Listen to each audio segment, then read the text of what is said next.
بسم اللہ الرحمن الرحیم۔ اللہم صلی علی محمد وعلی آل محمد۔ السلام علیکم۔ ایک بہن ہے جو کہ درود ابراہیمی پڑھا کرتی ہیں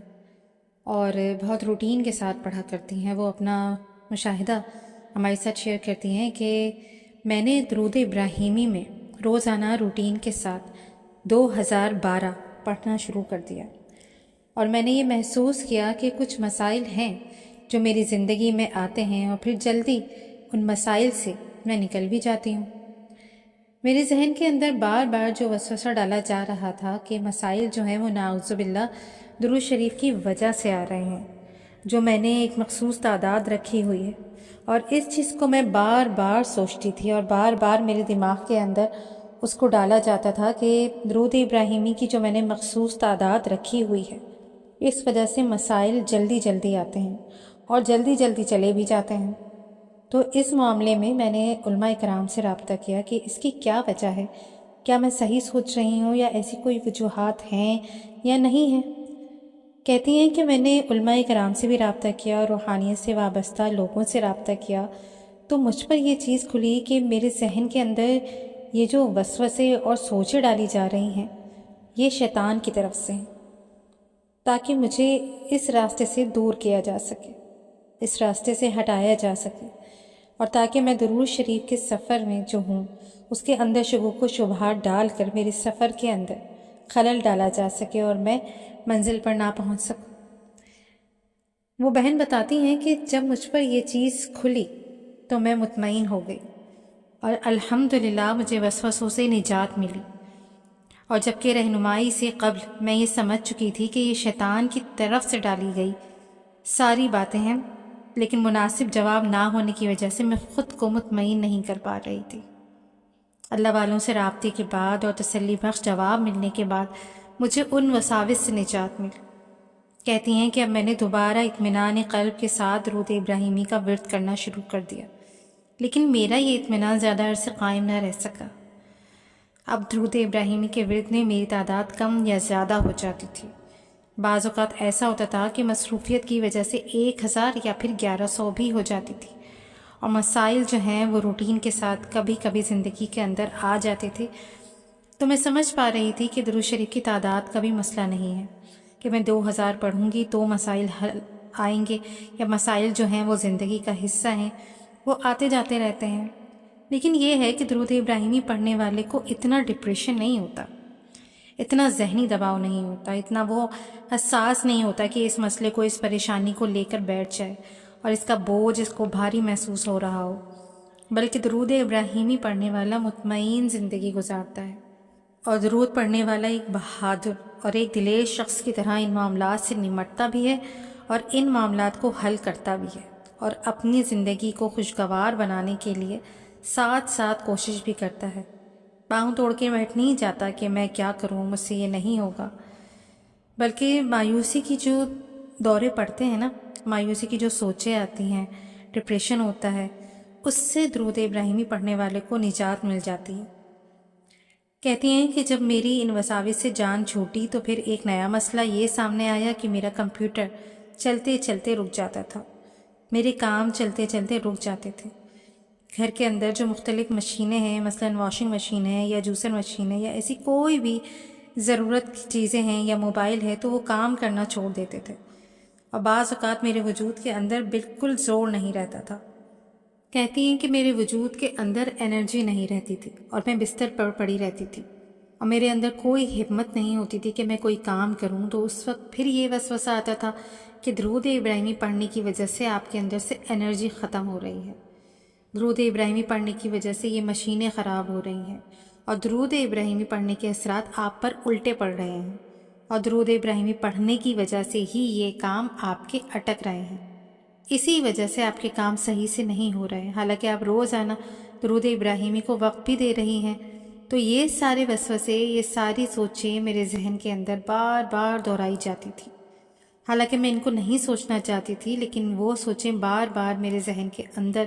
وہ اسکرین پر الفاظ کی صورت میں ابھرتی تھی، اور میں ان سے تنگ ہو رہی تھی اور پریشان ہو رہی تھی، اور میرا درود شریف کا سفر بھی جاری تھا اور میں سفر کو جاری رکھنا بھی چاہتی تھی۔ لیکن میرے سفر کے اندر خلل ڈالنے کی کوشش کی جا رہی تھی اور میں اسے بہت پریشان تھی کہ میں اس سے نجات کیسے حاصل کروں۔ پھر بتاتی ہیں کہ چونکہ میں پہلے شیطان کی وار کا شکار ہو چکی تھی اور میرے ساتھ یہ معاملات سوچوں کے حوالے سے، وسوسوں کے حوالے سے ہو چکے تھے، تو میں سمجھ رہی تھی کہ مجھے خبر تھی کہ یہ شیطان کی طرف سے ہے، لیکن مکمل چھٹکارا ان سوچوں سے میں حاصل نہیں کر پا رہی تھی۔ پھر مزید میں نے تحقیق بھی کی کہ مزید اس پر ریسرچ بھی کی اور درود ابراہیمی پر جمی رہی، ڈٹی رہی، تو اللہ پاک نے کرم کیا۔ اللہ پاک سے میں التجا ہی کرتی تھی، یا اللہ میرے اس سفر میں میری مدد فرما، اور شیطان کی جو چالیں ہیں ان سے مجھے نجات عطا فرما، ان میں کامیابی عطا فرما۔ تو اللہ پاک نے کرم کیا اور میری دعائیں قبول ہوئیں، اور اللہ پاک نے مجھے مضبوط یقین عطا فرمایا، مجھے درود شریف پہ پکا یقین عطا کیا، جس کی بدولت میں اس سرکل سے، اس مسئلے سے، اس پریشانی سے بھی نکل گئی اور میرا درود شریف کا سفر جاری رہا۔ مزید بتاتی ہیں کہ جہاں تک میرے تجربات ہیں درود ابراہیمی کے سفر کے حوالے سے، میں یہ سمجھ پائی ہوں کہ شیطان جو ہے وہ سوچوں کے ذریعے آپ پر اٹیک کرتا ہے، آپ کو نفسیاتی طور پر اذیت دیتا ہے، پریشان کرتا ہے، آپ پر حملہ کرتا ہے، آپ کی سوچوں کو وہ پکڑ لیتا ہے۔ لیکن پھر جب وہ دیکھتا ہے کہ آپ کا نظریہ، آپ کی سوچ، آپ کا یقین کمزور ہے، تو وہ آپ پر ایسے دروازوں سے، ایسی کھڑکیوں سے، ایسے راستوں سے حملہ کرتا ہے نا، کہ جب آپ وہ سمجھتے ہیں کہ یہ اکیلا ہے، جب وہ سمجھتا ہے کہ یہ کمزور ہے، اور جب وہ سمجھتا ہے کہ اس کے نظریات کمزور پڑ رہے ہیں، اس کا عقیدہ کمزور پڑ رہا ہے، اس کی سوچیں کمزور پڑ رہی ہیں، تو اس وقت آپ کی طاق میں ہوتا ہے اور اس وقت آپ پر حملہ کرتا ہے، اور اس کا اثر جو ہے وہ ہمارے کئی دنوں تک ہمارے وجود کے اندر، ہماری سوچوں کے اندر رہتا ہے۔ وہ جو کہ پرانا کھلاڑی ہے تو وہ ایسے طریقے سے، ایسے الفاظ کی صورت میں ہمارے اندر بولتا ہے کہ ہم اس کا جواب دیتے دیتے آخرکار ایسے مقام کی نہج تک پہنچ جاتے ہیں کہ کچھ ایسے سوالات ہوتے ہیں جن پر ہم لاجواب ہو جاتے ہیں۔ تو پھر ہم پریشان ہو جاتے ہیں کہ یار ہو سکتا ہے کہ یہ جو مجھے سوچ آ رہی ہے یہ ٹھیک ہو، اور میرا پڑھنے کا انداز ٹھیک نہ ہو، یا مجھے صحیح سے فائدہ نہیں ہو رہا، یا مجھے پڑھنا صحیح نہیں آتا، یا جو لوگ مشاہدے بتاتے ہیں اس کے اندر پتہ نہیں کون کون سے معاملات ہیں جو وہ سچ ہیں، اور کون کون سے معاملات ہیں جو لفظ بازی کی گئی ہے۔ تو اس طرح کی سوچیں شیطان ہمارے ذہن میں ڈالتا ہے، اور ان سوچوں پر پھر محنت کرتا ہے، اور انسان کو مسلسل ایسی منفی سوچیں، منفی باتیں سوچنے پر مجبور کرتا ہے، اور متوجہ کرتا ہے کہ ان کو سوچو اور ان پر بار بار سوچو، اور انسان جب ان پر سوچتا ہے تو وہ دلدل بن جاتے ہیں جس کے اندر انسان پھنستا ہی چلا جاتا ہے۔ تو پھر اس کے لیے ہمیں کسی روحانی ہاتھ، کسی روحانی سلسلے، کسی اللہ والے کا ہاتھ چاہیے ہوتا ہے جو ہمیں اس زون سے نکلنے میں مدد دے۔ ہمیں کوئی ایسی کتاب چاہیے ہوتی ہے جس کے اندر درود شریف یا ہمارے سفر کے حوالے سے مخلصین کے مشاہدات ہوں، واقعات ہوں، اسی حوالے سے وہ مشاہدات پر مبنی کتابیں لکھی جاتی ہیں، ویڈیوز بنائی جاتی ہیں، تاکہ جو اس بھنور میں پھنس چکے ہیں، وساوس کے اندر پھنس چکے ہیں، ان کو نکلنے میں مدد ملے، اور انہیں یہ اندازہ ہو کہ ہمارے ساتھ یہ صرف معاملات نہیں ہو رہا ہے، بلکہ اس سفر میں اکثر شیطان اس درود شریف کے مسافروں پر حملہ کرتا ہے اور انہیں پریشان بھی کرتا ہے۔ تو اس حوالے سے آپ کو مخلصین کی ضرورت ہوتی ہے، متعلقین کی ضرورت ہوتی ہے، اللہ والوں کی ضرورت ہوتی ہے، اچھی ویڈیوز کی ضرورت ہوتی ہے، اچھی کتابوں کی ضرورت ہوتی ہے جس کے اندر مثبت سوچ، مثبت انداز فکر ہوتا ہے،